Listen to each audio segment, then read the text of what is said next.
Guys, hello everybody! We are live today with Krizia Bajos or Krizia Bajos, depending on how you want to say it.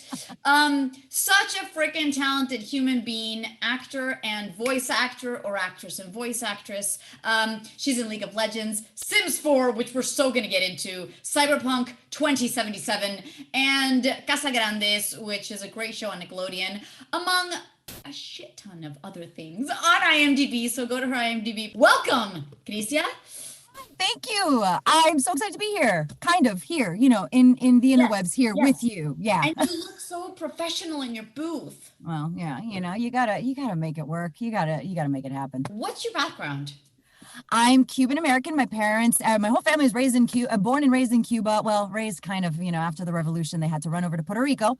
And then I was born and raised in Miami. So I've got a lot of Caribbean in my background. I've got, some Mexican in my grandmother's side and some other, but fully, I would say Cuban American is like the best way to, yeah. Did you grow up speaking Spanish in Miami? That was my first language. That was my very first language. So like, I learned English from Sesame Street. And I remember when I was older, like I thought English was way cooler. And so I didn't want to speak Spanish. And my parents would get on my case about it. And for those who know Spanish, like, en esta casa tú hablas español. And I was like, oh my God, in this house you speak Spanish. I'm like, tú vas a ver, you're going to see that in the future it's going to help you. And girl, it's kind of annoying to say that your parents were right. What got you into the exciting creative world of acting? Yeah. So, I always loved acting as a kid. Even before then, I remember I would like self-produce my own magic shows in the Bajos living room and sell tickets, and they had to go in. So yeah, I had my magic show and I loved doing that. And then my mom was like, all right, this kid needs to get an outlet. And so she put me in like theater class, and I did oh my gosh, back then, what was it called? I forgot right now, but I did a little bit of theater. And then I got with this incredible acting teacher, Christina Weiler, who I adore still to this day. We speak. And it was like that unlock. I'm sure you've had this moment where like, it's like that high that when you get really immersed in your character and it comes alive and you start to really, like you just step into the shoes and it takes you to some place. You're like, what was that? What did I just do? Like an outer body experience. And from then on, I was like, oh, I'm hooked. Like, give me more of that. Did you do funky voices? Because a lot of people do acting and it's just like, they kind of get into the character and they're a version of themselves, but it's not like you're creating these sounds. Like, when did that start kind of percolating? You mean like creating characters in that space? Like for voice work, yeah. For voice work.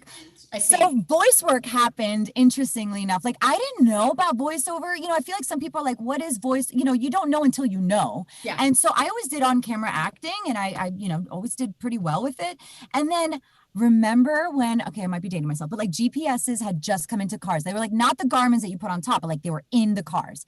And like it had just come out. And I remember I had this Honda Accord coupe, and I thought she was so hot, like with the white and the leather trim and the wood interior. And I was like, oh, and then she had the GPS in the middle, and I called her Natasha because I just thought, oh, this girl, I love her, Natasha. And she would just be like, please make a right turn on Riverside Drive. And I would be like, ah! And then I started to do that voice all the time for my friends as a joke. And then my friends are like, you're kind of good at that. I'm like, great. I don't know what to do about that.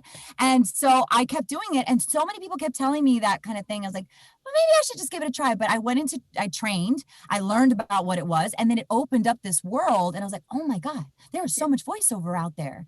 And so like commercials are amazing. And then of course, animation's been that tier that was like the hardest one.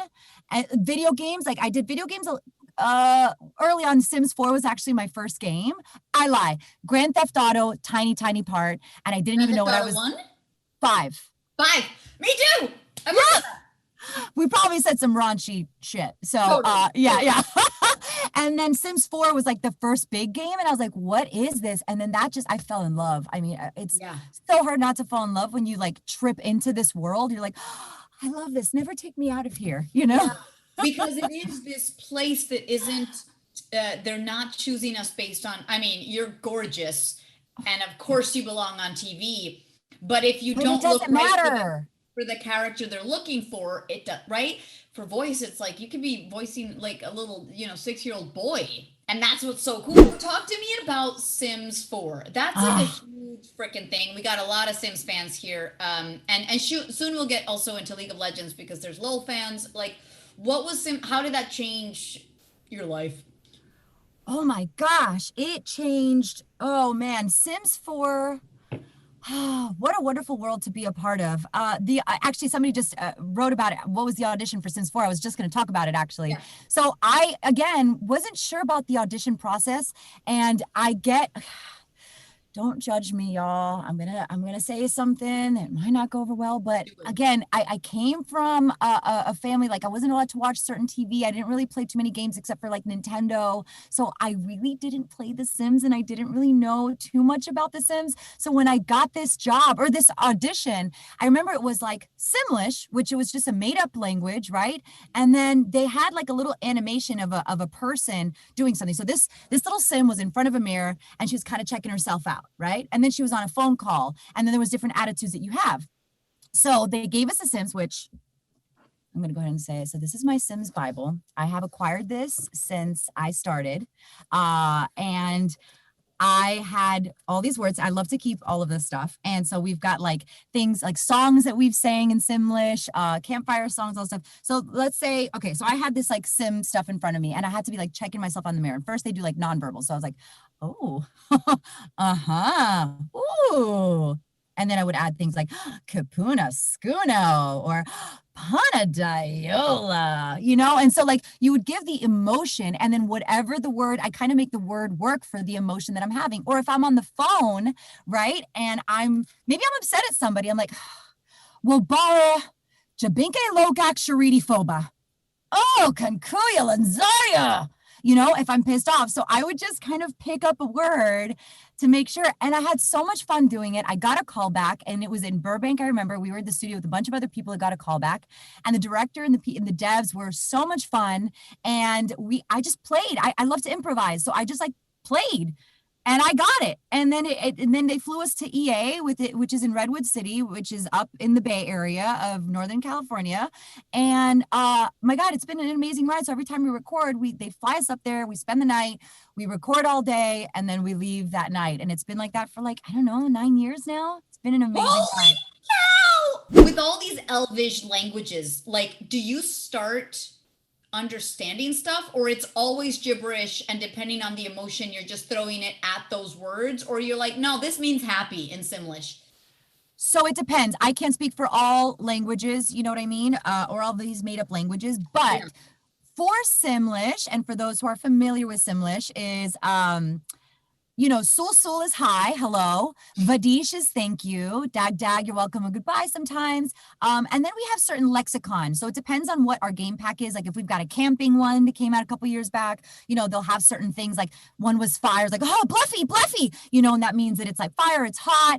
And so we have certain words that are attached to obviously our, English words, but most of it is just really the emotion, just kind of embody like what it is that we're seeing on the animation.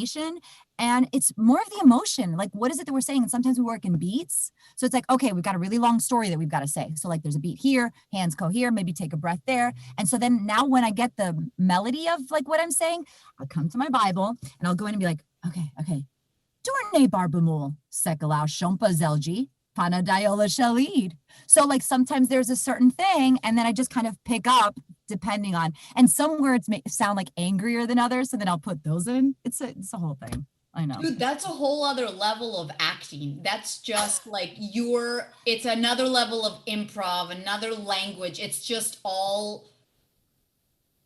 fascinating. My word that I overuse is Panadiola. It has so many syllables. It trips off my tongue. I love that. It sounds like you're going to a doctor to get a Panadiola. Yeah. Usually my thing is Ubate Panadiola, so something like that. Like I don't know. There's so many fun ones. It also sounds like a quote like Hakuna Matata. Guys, Ubate Panadiola. Oh, no, Ubate Panadiola. Ain't no worries, Panadiola. So we have a lot of League of Legends people here wanting you to do the laugh. Is she, how do you pronounce her name? Akali. And yes, I am the new Akali because, the original Akali, the incredible Laura Bailey. I'm the rework. So as of, I want to say maybe 3 years ago. So the one you hear at the game, that's me now. So yeah. Cool. And so do they ask you to voice match that, or you did your own thing? No, actually, it was a really interesting process. I don't want to get too deep because, you never know with these NDAs. Yeah. But to me, so they wanted something very different. And we actually spent a couple of sessions demoing it. So like they came in with one really clear perspective, and then we went all in, and then they came back, they tested like, no, that's not really it, but we're loving a lot of what you're doing, so let's try more this way. So they took along a lot of time and care to like get the voice to where they felt was where they wanted Akali to be now. And so I just kind of like went with the flow and did everything. Of course, with every demo, you're like, am I still on? Is it still mine? Am I still Akali? And thankfully, yes. And it worked. And she's so fun. Yeah. What I loved about her is one of the voice notes I got was she kind of, and it's so interesting because she's such a badass, she's such a like, warrior, in the night shadow kind of fun. And so to me, like the way that they described her voice is they want her kind of on top of the words. So she's very sharp and kind of on top of the words. I can make this fast or really fast, right? So it's like you're kind of on top. And then, of course, the laugh. So she does like this little, which I kind of did. I didn't even expect it. There's like a YouTube video for 20 minutes or an hour, something crazy like that, of just the laugh. And then me going, and I was like, how did they even, I'm like, I would never have guessed that laugh would have been so, oh my goodness. So popular. I'm like, oh my gosh, who's watching this for an hour? This is amazing, which I do sometimes to torment my husband. I just put the laugh on and just be like, Okay, so tell me what Margarita sounds like in the Casa Grandes. In the Casa Grandes. Margarita was so much fun, dude. She came on to, when you get all your auditions and stuff. And to me, like, that's also another great lesson in making things your own. So like, I saw her, they didn't say Cuban, they didn't say anything, but I was like, you know what? I'm just going to do like the people that I know from Miami and like Cuban fun women that are like, love to like be in the salon chair. Oh, but Casa Grandes, they're Mexican and you're the hair lady. So you're not related to them. Exactly. I'm not part of their family. So I'm recurring. So I am. And the way that they described her at the time was like, she's a salon owner, all about the town gossip. She's like Hector's one of best friends. They always talk about things. And she just loves, she loves the Casa Grandes family. So I was like, I already like, just by reading that, like something came over me. And I was like, I'm just going to do her Cuban, and she's going to be the Cuban hair salon stylist. And then Ronnie Ann, no, but we have to watch Adios, Ana, Adios, which by the way, guys, we were both in that episode. Yeah, I play Ana. Yeah. She plays Ana. And so like that was my debut episode was Ronnie Ann not being able to watch her telenovela anywhere. But then she comes because of course Margarita has her telenovelas. Hello. And so she's got that. And then she's watching Ana and Ana gets this crazy haircut. Make me look like her. I go, okay, I don't have any swords, but I'll do what I can, and then she starts giving her a crazy haircut. So for me, I was just like, I wanted to bring in the culture that I grew up with and have so much fun with her. Like another fun Cuban. So for Cyberpunk 2077, for those people who wanted to know, I played like Sasquatch. So she's this big, so I made her Cuban, but like really strong, right? And like a lot of texture. And so she like, and what's cool is that she wasn't Cuban. So like they also made her Cuban because of me. Yeah.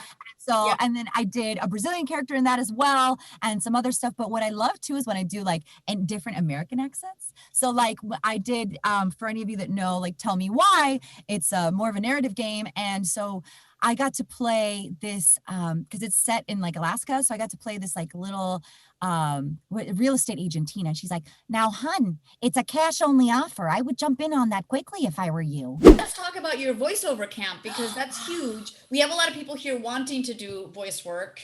Join us. Yes. Yeah. Listen, oh my gosh, you guys. I had been coaching voiceover and a little bit of on camera as well for a while now, but really to like the people I know or like a very small circle of people, they would tell people and like, okay, that's how I would get my base.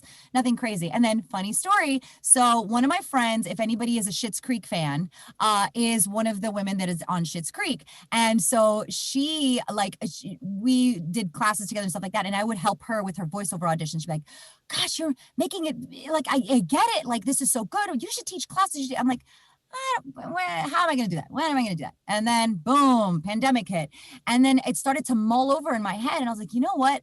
I could try this. If it doesn't work, whatever, man. And the great thing about the circumstances that we were in is everything is done through Zoom. everything. So I didn't have to go get a studio. I didn't have to do everything. And you can learn voiceover for a long time through Zoom, as Jeff can attest to, because he has done several classes this year through Zoom. But yeah, so that's what I loved about it all. And I was like, you know what, let's give this a try. So I started with this like feed your curiosity, which I love that because it's for anybody. And we have, what I also love about the camp is we have people that are not just actors. We have social workers, we have teachers, we have engineers, we have scientists, we have so many different people who are just interested in this. So that's why I have the Feed Your Curiosity course, because then it's like, okay, I'm going to give you in 2 hours. I'm going to jam pack it with so much. I mean, you guys see how much. I was just going to say, you jam pack it. Like, I don't fluff it up. Like, I give you stuff for 2 hours. And from there, you could be like, oh, this is dope. I want to learn more. Or you could be like, this is dope. I'm so glad I fed my curiosity. But like, this is not for me. Great. Now you at least know that about yourself as a human being. Like, I love it. I'm going to foster it as a hobby, but I'm not going to pursue it. But I love learning from people and sharing space. Yeah. And I love building community. Like we said at the beginning of this, like this community is really special to me. So I've been really enjoying doing this. So so we've had, and my goodness, we've been sold out of every class, and it's been fantastic. Follow Krizia on Twitter and Insta. Sure. Kritzer on Instagram. I got it like in the very beginning, and it's for some reason I can't change it to Krizia Bajos, but whatever. So it's KRI. Insta, you'll find her because I've tagged her in that stuff. I know you have an Insta for the Voiceover Camp. I do, and it's literally just that, Voiceover Camp. And then on our website, it's www.voiceover.camp. Otto, this has been so much fun. Thank you. Dude, you've been amazing. We're going to put all your links in this thingy-majingy. Thank you so much, guys. Everyone say goodbye to Krizia. Goodbye. Thank you. Be safe, be well, and we'll talk soon.